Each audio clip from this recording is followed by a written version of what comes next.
सूरज अस्पताल की ओर बढ़ते हुए अपनी लालिमा के निशान नील गगन पर छोड़ रहा था। ऐसा लग रहा था मानो किसी सुहागिन के हाथ से सिंदूर की भरती हुई डिबिया छूट गई हो। पंछियों के झुंड घरों को लौटने लगे। कतारबद्ध उड़ते हुए पंछी समाज को एकजुटता, भाईचारे और शांतिपूर्ण सह अस्तित्व का संदेश दे रहे थे। पर इन सब से अनभिज्ञ समाज, ऑफिस, दुकानों, स्कूलों में अभी भी बेपरवाही से अपने अपने कार्य में पूरी तरह व्यस्त थे। उनको न कुछ सीखना था, न सिखाना।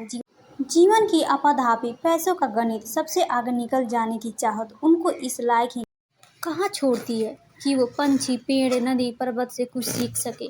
प्रकृति से बड़ी पाठशाला कोई नहीं, जितना चाहे उससे लेते रहो, बस शर्त इतनी सी है कि आपका मन निर्मल हो, आप में उदारता हो, प्रेम हो और सीखने समझने की ललक भी। बगीचों में बच्चे जिस मस्ती के साथ खेलने, झूला झूलने व फसल पट्टियों से फिसलने, गिरने, पड़ने और उठने में व्यस्त थे, वो देखते ही बनता था। शहर से दूर गाय बैलों के गले में बजती हुई घंटियां वातावरण में मिठास घोल रही थी। बछड़े अपनी माँ के साथ चलते हुए बीच बीच में रंभाने का स्वर करते तो गाय उन्हें चाट चाट कर अपना ममत्व भाव जता रही थी। दूर कहीं को चरवाहा मीठे से गीत की धुन, आजा ओ राधा रानी, तुझको पुकारे कान्हा की प्रीत, मैं तो जानू ना जग जग की रीत, गाकर वातावरण को रसीला बना रहा था। इस पर सब में बेखबर सोसाइटी के गार्डन में बैठी श्यामा के मन में अजीब सी उथल पुथल मची थी। उसके हाथ स्वेटर बुन रहे थे, पर मन ना जाने किस दुनिया में यहाँ वहाँ भटक रहा था। उल्टे सीधे फंदे बुनते बुनते उसकी कलाइयाँ दुखने लगी थी और दिमाग दुखने लगा था। राधिका के बारे में सोचते सोचते, राधिका तूने ऐसा क्यों किया? श्यामा उद्बुद्ध हुई और उसकी आंखों में हल्की सी नमी उतर आई। उसने स्वेटर एक तरफ रखने के लिए सिलाइयों की ओर देखा तो पाया कि स्वेटर के बीच में कुछ फंदे गिर गए थे। उसे खींच सी होने लगी। अब इन फंदों को फिर से उठाकर स्वेटर के साथ सहेजना होगा। सहेजना क्या इतना आसान होता है? जिंदगी को सहेजते सहेजते जिंदगी हाथों से निकल जाती है, बंद मुट्ठी खुल जाती है, शरीर शिथिल हो जाता है और आंखें भाव शून्य, सारा जीवन रेत की तरह सरक जाता है। सांसें का एक तारा मौन हो जाता है, माटी माटी में मिल जाती है। चिता पर लेटा हुआ इंसान कहाँ समझ पाता है कि सहजते सहजते उम्र के इस मोड़ पर उसने क्या खोया, क्या पाया। समझदारी का दम भरने से बावजूद कहाँ समझ पाते हैं कि कौन अपना कौन पराया। जीवन के महासंग्राम में हम सब कुछ जीत कर भी हार जाते हैं। भूत, भविष्य और वर्तमान सब कुछ थाराशायी हो जाता है।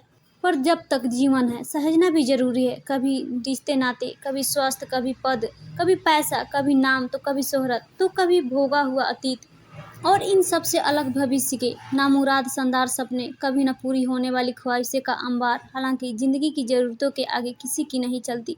इन्हीं जरूरतों के चक्कर में घन चक्कर बना इंसान पूरा जीवन सुख सुविधा जुटाने, परिवार को पालने पोसने में अपनी तमाम सांसें एक ऐसे हवन कुंड के हवाले कर देता है जिसकी आग कभी नहीं बुझती। हवन कुंड की समीधा जलाते जलाते कब वो स्वयं राख हो जाता है, उसे पता ही नहीं चलता। जिंदगी को हंसी खुशी से जी लेना भी बस अपने अपनों के सहारे हो पाता है। जिनके अपने साथ है वे इस दुनिया के सबसे खुश नसीब इंसान है, वरना दौलत, शोहरत, पद, प्रतिष्ठा दिखावे की जिंदगी ही दे पाती है। व्यक्ति ऊपर से मुस्कुराता है पर दिल से हर पल रोता है।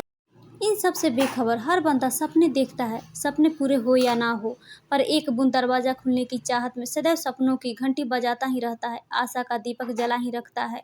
सपनों का ख्याल आते ही श्यामा ने गर्दन झटकी। कोई सपना ही ना हो तो जिंदगी कितनी सपाट और स्थिर हो सकती है, पर इन सपनों के बिना जीवन का मजा ही क्या होगा। सपने हैं तो राग है, रंग है, राज है, श्रृंगार है, भावनाएं हैं, प्यार है और विश्वास है, और यही तो जीवन का आधार है। जीने की तड़प पैदा करते हैं सपने, काम करने की लगन, जिजीविषा देते हैं सपने, वरना जीवन तपते हुए रेगिस्तान से ज्यादा क्या है। उसके सोचने का क्रम कुछ और चलता कि तभी 3-4 हंसती खिलखिलाती हुई आवाजें उसके पास आ गई। श्यामा ने गर्दन उठाकर देखा। सोसाइटी की 5-6 महिलाओं की आकृतियां अब उसे अपने आसपास साफ सुथरा नजर आ रही थी। उसने हाथ में पकड़ी सिलाइयों को उनमें खोसकर एक तरफ रख दिया और सहज होने की कोशिश करने लगी, पर सहज होने की कोशिश में कुछ और असहज हो गई। वो महिलाएं अब उसके आसपास जमा हो गई थी। श्यामा ने देखा उनके चेहरे चंचल से स्मृति लिए अर्थपूर्ण अंदाज में चमक रहे थे। उससे पहले कि वो कुछ बोलती, एक ने तीर छोड़ा। श्यामा, तुझे तो पता ही होगा कि राधिका घर छोड़कर कहाँ भाग गई। वैसे प्रश्नकर्ता के मुखमंडल पर कहीं जिज्ञासा का कोई भाव नहीं था। थी तो दफ्न में चूर एक ऐसी हंसी जो श्यामा को भीतर ही भीतर तिरोहित कर रही थी। राधिका घर छोड़कर चली गई तो इसमें श्यामा का क्या कसूर है? क्या जानना व समझना चाहती है? ये विलक्षण महिला है, क्या इन्हें राधिका का घर छोड़कर जाने का लाल है, या फिर इनके लिए राधिका का घर छोड़कर जाना बातें बनाने का एक अनछुआ टॉफी? कम से कम कुछ दिनों के लिए तो सास बहू किटी पार्टी, फैशन, सीरियल, बच्चों के पचड़ों बोरिंग टॉपिक से छुटकारा मिलेगा कब? कैसे सब आपस में चटकारे लेकर बातें कर रही है। श्यामा को वितृष्णा सी होने लगी, जैसे उबकाई आ जाएगी। कैसी विचित्र सोच है इनकी। किसी का घर उजड़ गया और इन्हें हंसने से फुर्सत नहीं। श्यामा के होठ कुछ कहने के लिए कपकपाए, पर आवाज हलक में ही अटक गई। उसे लगा उसका गला प्यास के मारे सूख रहा है। उसने पास पड़ी पानी की बोतल खोलकर ठंडे पानी से गला कर तर किया, तो याद आया उसे ये महंगी बोतल भी तो राधिका ने भेंट की थी। हाँ, तब वो कहीं घूमने गई थी। आते हुए उसके लिए एक गिफ्ट लाई थी। राधिका जब भी कहीं जाती उसके लिए कुछ न कुछ अवश्य लेकर आती। श्यामा लाख माना करती, वो नाराज होने का नाटक करती हुई श्यामा की हथेलियों को अपनी हथेलियों में कसकर पकड़ लेती। कहती, इस भरी दुनिया में एक तुम ही तो हो जिसे मैंने अपनी सहेली माना है। क्या इतना भी हक नहीं मेरा? कहते कहते राधिका की आंखों में नमी उतर आती और श्यामा को ना चाहते हुए भी उसका लय पर स्वीकार करना पड़ता। श्यामा और राधिका की दोस्ती का किस्सा भी निराला ही है। हुआ यूं कि किसी सामाजिक संस्था ने फ्रेंडशिप डे के उपलक्ष्य में एक विशेष सेमिनार का आयोजन किया था, जिसमें श्यामा को बतौर वक्ता और राधिका को विशेष अतिथि के तौर पर आमंत्रित किया गया था। दोनों मंच पर साथ साथ बैठी थी, लिहाजा कुछ औपचारिक बातों के दौरान यह पता चला कि श्यामा जिस साधारण सी बिल्डिंग में छोटे से फ्लैट में रहती है, ठीक उससे थोड़ा आगे बड़े से बंगले गुरु आशीष की मालकिन है राधिका, जहाँ वो अपने नौकर चाकरों की फौज के साथ रहती है। श्यामा श्याम वर्ण, साधारण रंग रूप, उन्नत कद काठी की महिला, जिसे अपने बौद्धिक व्यक्तित्व पर गर्व था। स्वाभिमान की चमक उसके काले रंग के साथ कस्तूरी की तरह थी, जिसमें महकते हुए वह अपनी कमियों को एक ही झटके में नज़रअंदाज कर देती थी। श्यामा के पास न रूप, न रंग, न सौंदर्य और न ही पैसों से प्राप्त होने वाली सुविधाएं। हाँ, सुंदर सपने अवश्य थे, पर वह किसी भ्रमजाल में नहीं थी। उसे पता था कि उसके ज़्यादातर सपने बस सपने ही रहने वाले हैं। इसके बावजूद सपनों का जादू उसे हमेशा उसे कल्पनाओं के आकाश में ले जाता। जहाँ होती थी वो उसके साथ सपने, इसी के सहारे वो जिंदगी की तमाम कड़वाहट भूल जाती थी। इसके विपरीत राधिका का चांदी से दूधी का रंग, जिसमें तरासा हुआ सुधड़ बदन, काली बड़ी बड़ी आंखें, ब्यूटी पार्लर से तराशी हुई धनुषाकार भौहें, पतले खूबसूरत होठ, लंबी कद काठी, भगवान ने शायद उसे फुर्सत से बनाया था। कीमती साड़ियों व महंगे हीरो के लौंग पहने वो इतनी आकर्षक व्यक्ति की महिला थी कि जहाँ से भी गुजरती लोग उसे पलकें उठाकर देखते रह जाते कि उसकी आंखें सदैव उदासी से अपरुत रहती। वो बहुत कम हंसती, जब भी हंसती उसकी उदासी को और गहरा कर जाती। भीतर छुपे हुए दर्द से नकाब धीरे धीरे सरकने लगता था। तमाम विरोधाभासों के बावजूद राधिका और श्यामा की दोस्ती गहरी थी। श्यामा को वो मुलाकात बराबर याद हो आई जिसमें उसे विशेष संबोधन के लिए आमंत्रित किया गया था। श्यामा ने फ्रेंडशिप डे पर लगभग 35 मिनट भाषण दिया। लिखने और बोलने पर श्यामा का नैसर्गिक अधिकार रहा। उसका भाषण प्रभावशाली, रोचक व जागरूकता पैदा करने वाला था, जिसका प्रमाण थी उसके बैठने पर बजने वाली तालियां। उसके बैठते ही राधिका ने उसके आगे पानी का बोतल सरका दी तो वो मानो कृत्य हो गई। लगातार बोलने से उसके कंठ सूख रहे थे। उसने पानी पीकर राधिका को धन्यवाद दिया तो राधिका ने उसका हाथ अपने हाथ में पकड़कर कहा, क्या मुझे अपनी सहेली बनाना पसंद करोगी? फ्रेंडशिप डे के मौके पर पूछे गए इस सवाल का जवाब हाँ के अलावा कुछ हो ही नहीं सकता था। उसने पूरी गर्मजोशी से कहा, अरे क्यों नहीं, मुझे तुम्हारी जैसी सखी पाकर प्रसन्नता होगी। फिर तो दोनों रोज रोज मिलने लगी। श्यामा के पास जहाँ बौद्धिक संपदा थी, वहीं इसके विपरीत राधिका के पास आर्थिक संपदा पर। इससे दोनों की दोस्ती में कोई फर्क नहीं पड़ा। दोनों में घंटों बातें होती, साथ शॉपिंग करती, पर अपनी अपनी पॉकेट के अनुसार।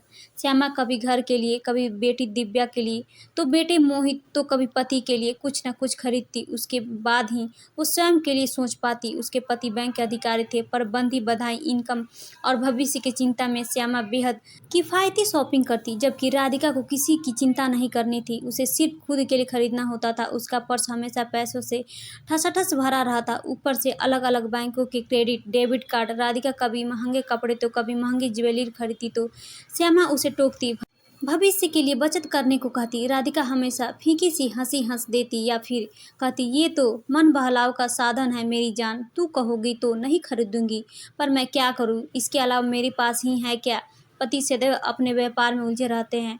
उन्होंने तो समय, प्यार, अपनापन सबकी कीमत मुझे दौलत से तौलकर पूरी कर दी है। बेटा अभी 5 साल का है, पर उसे लायक बनाने के चक्कर में हॉस्टल भेज दिया है। अब कहाँ दिल लगाऊं, कहाँ दिन बिताऊं मेरी जान। तुम्हारे पास वक्त नहीं है और मेरे पास वक्त ही वक्त है। राधिका की आंखों में नमी के साथ साथ गहरी उदासी उतर आती, जिसका सामना करना श्यामा के वश में नहीं था। धीरे धीरे श्यामा ने उसे टोकना बंद कर दिया, क्योंकि वो जान गई थी कि राधिका के पास अजीब से खोखलेपन के सिवाय कुछ भी नहीं है।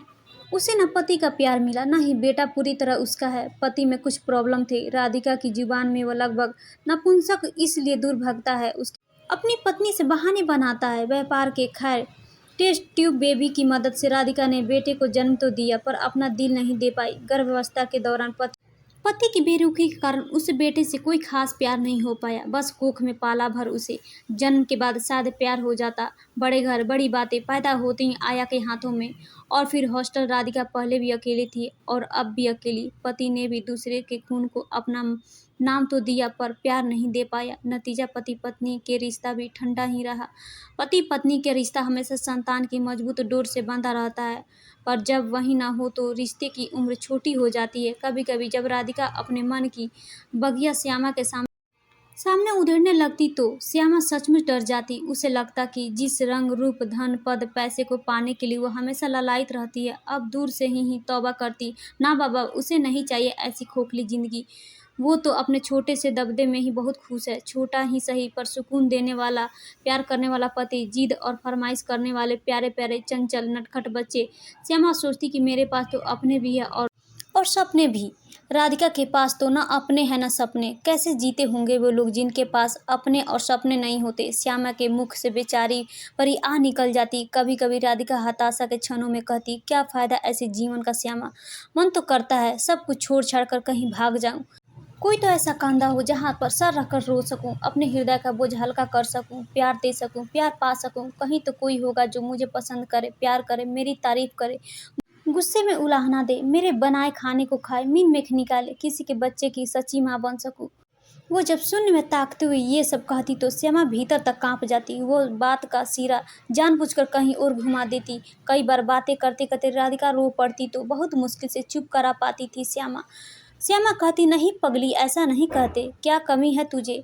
पर ऐसा कहते हुए उसे एक एक शब्द उसके गले में अटक जाते। राधिका को सांत्वना में जितने भी शब्द कहती, खुद श्यामा को वो सब झूठ लगता। पर उसके पास राधिका की समस्या का कोई समाधान भी तो नहीं था। श्यामा ये भी तो जानती थी कि राधिका इस तरह एक दिन सचमुच चली जाएगी। काश वो उसे रोक पाती, उसके पति से बात कर पाती, उसे उसकी खुशी दिला पाती। सोचते सोचते उसकी आंखें भीग गई। राधिका ने भी तो किसी से कुछ नहीं कहा। गहने कपड़े पैसे अपने साथ कुछ भी तो नहीं ले गई। शायद ऊब गई थी इन सब से। प्यार की भूख सिर्फ प्यार से मिटती है। उसने सिर्फ एक छोटा सा खत लिखा था, प्रिय श्यामा, मैं जा रही हूँ अपना खुद अपने सपने तलाशने, मुझे मत ढूंढना।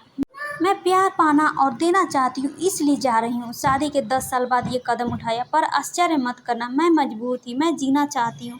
इस सोने के पिंजरे में मेरा दम घुटता है। आप दूसरी शादी कर लेना, मेरे बेटे को प्यार। राधिका चली गई, पर बहुत से प्रश्न शहर भर में हवा के साथ साथ तैर रहे थे।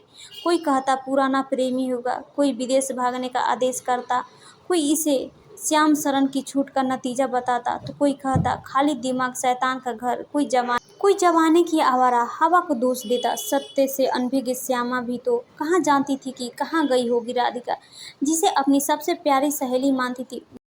उसे भी कहाँ बताया था कि कहाँ जा रही है वो। अगर बताया होता तो क्या वो जाने देती। समाज, संस्कार, बेटे और पति की दुहाई देकर रोक नहीं लेती उसे। शायद इसलिए नहीं बताया राधिका ने। जाने किस हाल में कहाँ होगी मेरी सखी। श्यामा ने एक लंबी निश्वास छोड़ी। जो गई है उसके लिए भी क्या जाना क्या इतना आसान रहा होगा जितना दुनिया समझती है। सत्य उतना ही तो नहीं होता जितना दिखाई देती है।